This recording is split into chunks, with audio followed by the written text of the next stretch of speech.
Hi, my name's Phil. I'd like to talk about politics, and in this video I'd like to discuss the main points from the long-awaited report into the Grenfell tragedy, along with commitments given by Keir Starmer in the House of Commons today, which went beyond what I think people really expected in one very interesting detail, but I'll come to that later. In terms of the full report, it runs to about 1,700 pages, so you'll not be surprised to learn I haven't read all that. So I turn to the executive summary to give me the main takeaways. It runs to about 40 pages when you strip away the empty pages, which is still, it's very hefty, but much more manageable. Essentially, everyone's to blame. Everyone. That is apart from the group which Jacob Rees-Mogg tried to blame at the time, the residents. If you recall, Rees-Mogg suggested that the dozens who died in the fire did so because they lacked common sense. This report does not blame the residents, but essentially everyone else is in the frame. We could break this down into different groups: the government, the emergency services, the builders, and the manufacturers of building materials. But in terms of the public interest, I think it's fair to say that what people ultimately want to know is that we will not be getting a repeat of this in the future, and that those who were maliciously responsible will face real consequences. Now, in terms of criminal investigations, these are set up already. The police have already sort of begun, but essentially had to wait for the public inquiry to conclude before gearing up properly. Now that the inquiry is over and the report published, we're told we could still be waiting 2 or 3 years before trials begin, but there is an expectation that criminal prosecutions should be following, which means that any convictions which are secured are going to take place more than 10 years after the unlawful deaths caused by the fire, which is ridiculous. In the meantime, there's two things for the government to address. The report blamed the government going back decades for not doing enough to prevent something like this happening. It pointed out there were numerous times in the past when it's not just... So sometimes you can get a situation like this and you say, well, in hindsight, actually, yeah, you should have sorted this out. But the report pointed out there were actual points in the past where the risks were like flashed up to the government, that the government should have seen the risks of using combustible cladding and done something about it, but saw too much benefit in deregulating construction. Now, for the avoidance of doubt, there were warning bells sounded at various points during both Labour and Conservative governments of the past, going right back to the early 1990s.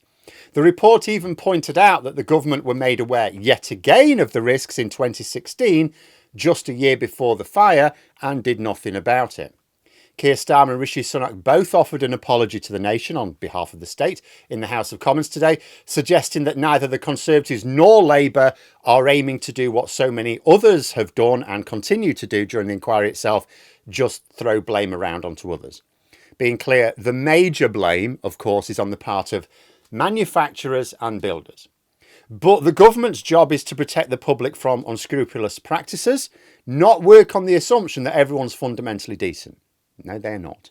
And Starmer focused very much on the government's role in this, clearly leaving the responsibility within the construction industry for the police and courts now. You know, with Grenfell, just as with the riots, remember, the government can't actually make sure certain people go to prison, as much as a lot of people call for it at times. Like, governments that make sure people go to prison tend not to be very democratic or focused on the public good. What they can and should do is make sure that the police and courts can send people to prison for behaviours that we should not tolerate in society. And in terms of action by the government, one former Tory minister, Kit Malthouse, who's himself been a housing minister in the past, although after Grenfell, actually had what might be a good idea. It was the setting up of a subcommittee specifically to monitor government progress. That would allow particularly victims groups to get regular updates on progress rather than like an annual update, as he said, which I think is a fair comment because it's already years since the fire and the offending cladding is still up on other buildings around the country. Nothing's really changed to prevent similarly dangerous practices being used in the construction of homes, really. What these groups will want to know very quickly is exactly what the government will do about it now. I imagine what they want to hear is that all of the recommendations will be acted on, and then a time frame for doing so. Now, Starmer did talk about some of the things he would do to make sure this cladding is finally removed where it still exists, although that's not quite the same thing. And there will be a little bit of political trickiness, not very much with Labour, I think. But give you examples. So Labour backbencher Zara Sultana asked if Starmer would share her admiration for the bravery of the firefighters that were at the scene, which he did, but also how it shows as the Fire Brigade Union have said, oh, this is ultimately arisen out of deregulation and corporate greed. Now, the report does indeed cast an accusing finger at both deregulation and corporate greed. And as I say, those are the most responsible. But the report did not vindicate fire brigades, as they claim. The London Fire Brigade came in for criticism of its own for failing to have a proper plan in place for high-rise fires. And although in the long list of people and organisations who are responsible, the fire brigade are very low down and no one is suggesting that they are criminally responsible, this just looked like what the victims groups have been complaining about all the time. Every time a particular part of the puzzle is asked to comment, they say, oh, it's their fault. That just everyone involved covered their own arses by blaming someone else. It's just a bad look. The report essentially says, look, you're all to blame to some extent. And in a case like this, what people should do is look at what the report says about their own failures and fix that. Starmer, I think, struck the right tone today in focusing essentially on where past governments had gone wrong and what he needs to do to put it right. He didn't waste a lot. He obviously had to address other aspects of the report, but he didn't waste a lot of time just throwing blame around. Oh, it's all their fault, really. In fact, I'll just pick out something Starmer said in Parliament, quote, but what I can say is that I listened carefully to one of the members of the inquiry, Ali Akbar, who said this morning, what is needed is for those with responsibility for building safety to reflect and to treat Grenfell as a touchstone in all that they do in the future. Mr. Speaker, I consider myself responsible for building safety, and that is exactly what I will do and what I will demand of this government. Which is a case of taking personal responsibility. Is not just saying past governments messed up and we need to learn lessons. That's frankly easy for someone who's only just formed a government to do. And politicians say it all the time, don't they? Oh yeah, terrible, terrible, we've got to learn lessons. And then different politicians say exactly the same thing 10 years down the line when it all goes tits up again, because actually they didn't learn any lessons. This was Starmer saying he considers himself personally responsible for building safety.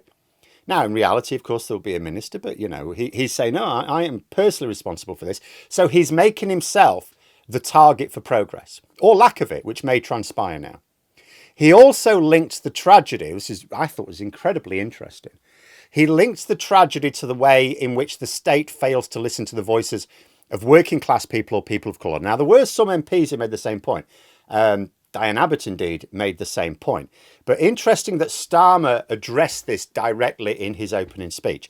It's a heavy implication that Starmer wants a more fundamental shift of attitude than just building safety here.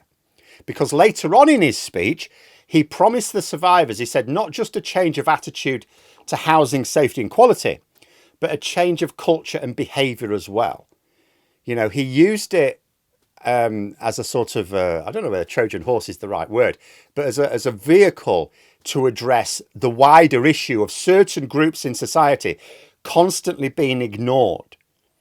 You know, he said there should be a rebalancing of power that gives voice and respect to every citizen. There was this big thing about, I mean, Grenfell's in quite a wealthy part of London, but the people living in Grenfell are not all wealthy.